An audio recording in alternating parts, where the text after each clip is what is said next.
యెహోవా నా మాటలు చెవిని పెట్టు, నా ధ్యానం మీద లక్ష్యం ఉంచు.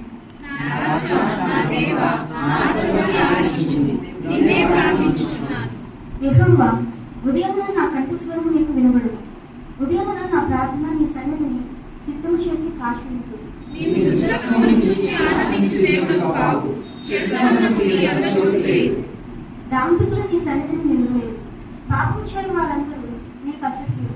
అబద్ధమాడు వారిని నీకు నశింపచేయు, కపటము చూపి నరహత్య జరిగించు వారు యెహోవాకు అసహ్యులు. నేనైతే నీ కృపాతి సేవను బట్టి నీ మందిరంలో ప్రవేశించదు. నీ ఎడల భయభక్తులు కలిగి నీ పరిశుద్ధ నగరం దిక్కు చూసి నమస్కరించదు. యెహోవా, నా కొరకు పొంచి ఉన్న వారిని బట్టి నీ నిత్యానుసారముగా నన్ను నడిపింపు, నీ మార్గమును నాకు స్పష్టముగా కనపరచు. వారి నోట యథార్థత లేదు, వారి అంతరంగము నాశనకరమైన కుంట, వారి కంఠము తెరిచిన సమాధి, వారు నాలుకతో ఇచ్చుకొనలాడు. దేవా, వారు నీ మీద తిరుగుబడి ఉన్నారు, వారిని అపరాధులుగా తీర్చుము. వారు తమ ఆలోచనలో చిక్కుబడి ఉందురుగాక, వారు చేసిన అనేక దోషములను బట్టి వారిని వెలివేయు. నిన్ను ఆశ్రయించి వారందరూ సంతోషించుకు, నీవే వారిని కాపాడుకు కనుక వారు నిత్యము ఆనందము చేయదు. యెహోవా, యెహోవా, నన్ను ఆశీర్వదించు వారు నీవే.